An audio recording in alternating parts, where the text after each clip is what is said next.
It's your boy, Fresh.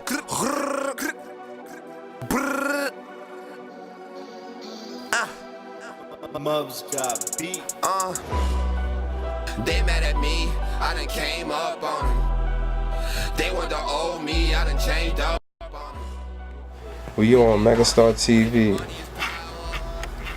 Good, we ready? Yeah, we ready. What's good, bro? Alright, peace, kings and queens. What's going on? I be the Melanin King himself, Danny J. You know what I'm saying? Just kicking it here with A-Thug, you know, the usual thing, you know, talking, building, you know, doing our usual vlogs, man. I want to also shout out to everybody that gave us positive feedback on the most recent vlog we did on the Attributes of a Queen.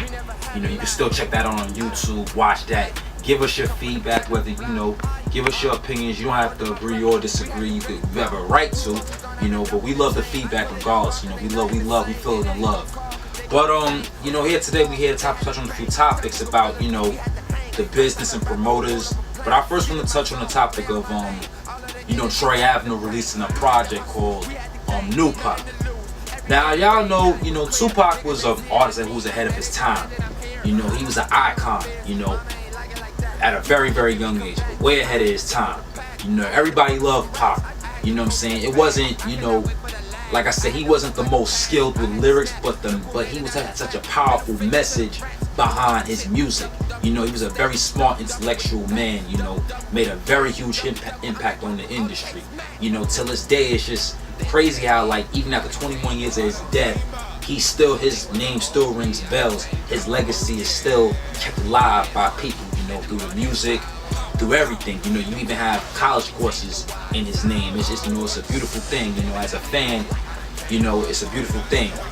Cause, you know, but anyways, I was saying, it's like, I feel a lot of artists today are trying to emulate the lifestyle of a living legend. And I feel like with the Troy Ave project, calling it New Pop, you know, I feel that's a very weird situation, and I'm honestly not cool with that, you know, because I feel. So you think like by him taking the newspaper clippings of Tupac when he was shot and in jail, like, so basically what Troy Ave is saying is that, you know, he was locked up, like he got shot up, and, you know, whatever the other clipping related to, which is basically all negativity, and you shining light on Tupac in a negative way. Like, do you think that the big homie Tupac would approve of that? Absolutely not, because like I said, Pac was an original dude. You know what I'm saying? He you know, he would not be cool with other rappers trying to live his lifestyle, because remember, Pac came at a time in the 90s in hip-hop where everything had to be original. You and I both know that, you know, as fans. Right, it's a fact. Everything had to be original. You had to come with your own style, because biting and riding somebody's wave back then wasn't cool, because you was gonna be called out for it. Not at all. Hell yeah, that was not allowed. You couldn't make it. You know what I'm saying? Everybody had their own lyrical style. You know, everybody had their own flow, whether it was different. Even the guys like MC Hammer and Criss Cross, or some artists who was one-hit wonders, they had their own lane, their own style.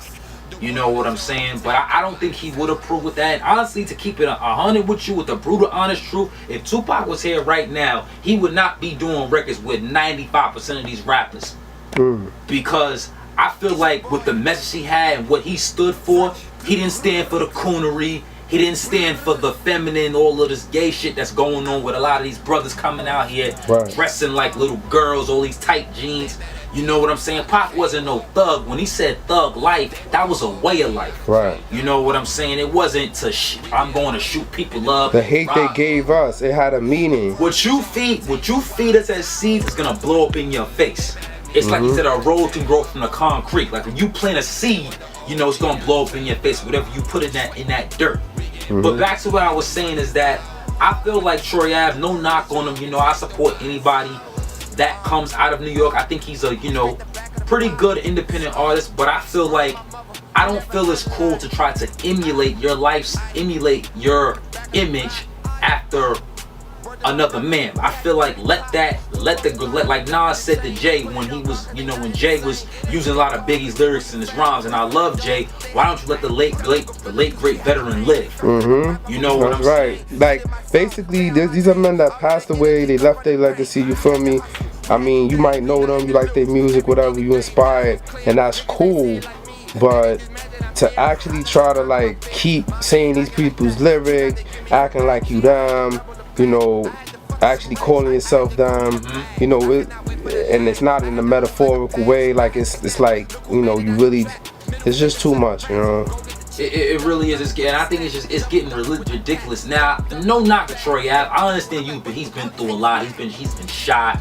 You know, he comes from the hood, so obviously, you know, you gotta package it right. As an artist, you gotta package it right. You know, you gotta market yourself in the right way. Market yourself in the correct way. But I mean, a lot of brothers have been shot before and have probably been to court. But just because you've been shot, that don't make you Pac.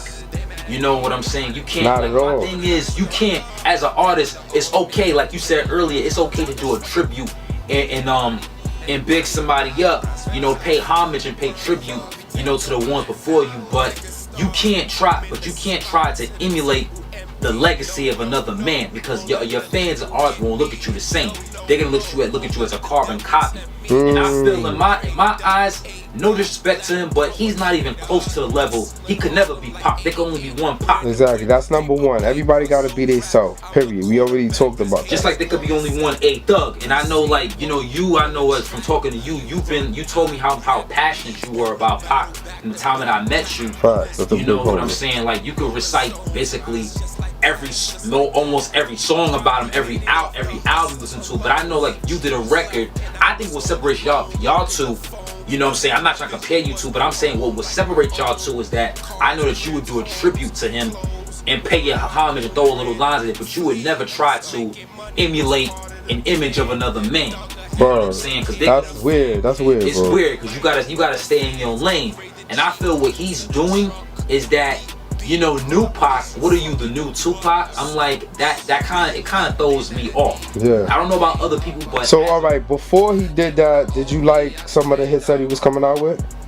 You know what? I really did dig some. It's like, I like that song, you know, it's all about the motherfucking money. Yeah. I dig some of his hits. Yeah. Wasn't the biggest fan of his at first, you know, because, you know, it's like, I feel like, you know, the type of artist he is, I feel like he's basically on the same thing as a lot of these other rappers, where it's like everything is about money, cars, material things, and you know, these guys are flashing monies in their videos, and I'm not knocking no one's hustle. If that's what you want to do, then do your thing. Right. But I feel that what hip hop is missing nowadays is a message. There should be a message behind every song, other than it's so much. So if he is calling himself Pac, can he actually compare himself to say, yo, does his album have a message on there where we could say like, yo, he's really bringing like something like Dear Mama, something like you know, and something that's like even positive, or even like for the people, like, you know what I'm saying, something revolutionary, anything? Well, to answer your question on that, if he has a message to where, like, you know, to where it's similar to what he was trying to say, a message that's maybe conscious or trying to push it out, you know. I haven't heard that vibe from you that. You haven't heard that vibe? Not at all. I haven't either. So I know he's not doing that. But that's what I'm saying is, Pac, what people need to understand is Pac was so much bigger than what the media showed of him. Exactly. You know, you see the image of the 94th Street and Quad Studios where he was in a wheelchair, or the rape case, which I don't think he did. Hell no, Pac never did that. You know what I'm saying? It's like all he's trying to do is take images of another man saying, you know, I'm living this thug like I'm like Pac, cause I've been shot, or I've been in court, and just that, and it's just like I said earlier, it's like basically glorifying the negative stuff. Glorifying the negative things he's been through, and he was so much bigger than that.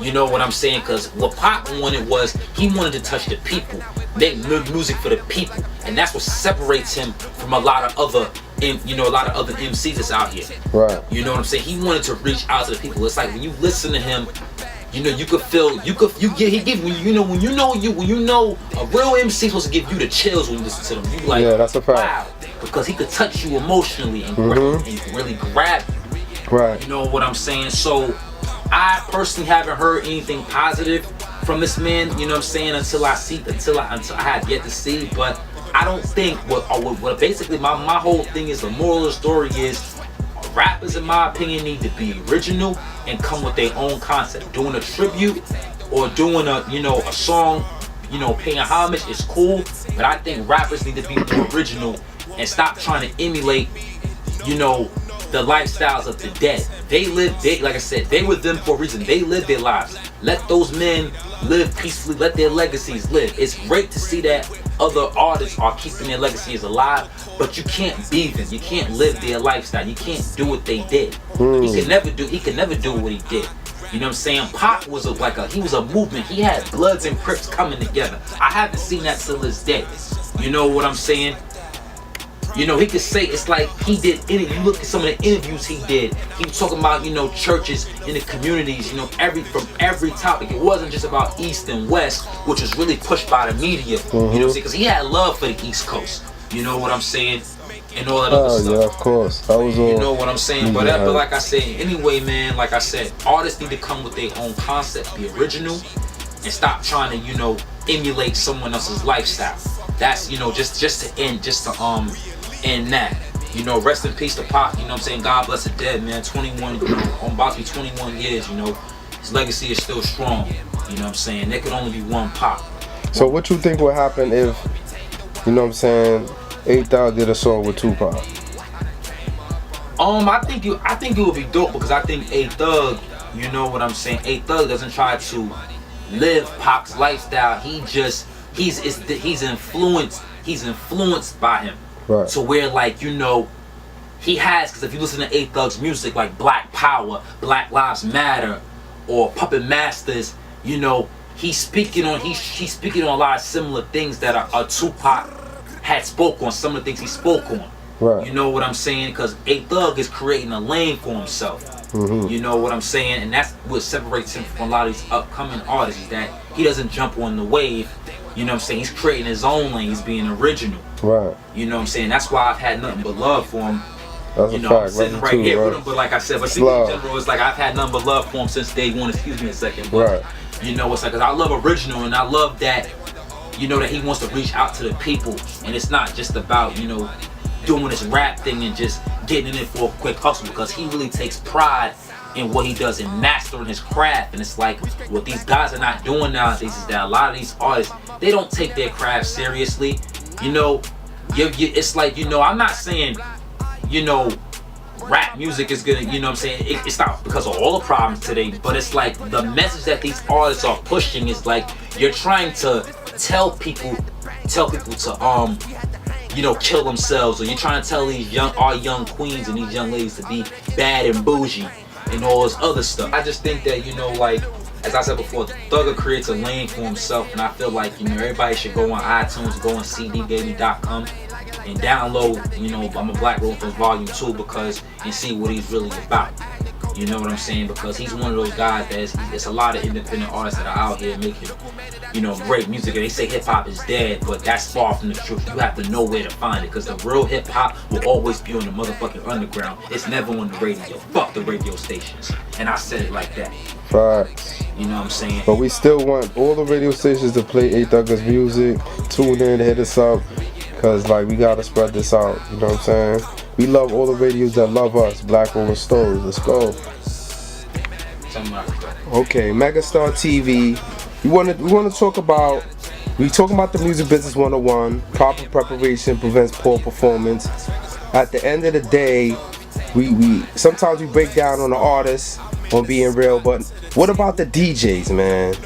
What about the fucking DJs all across the world?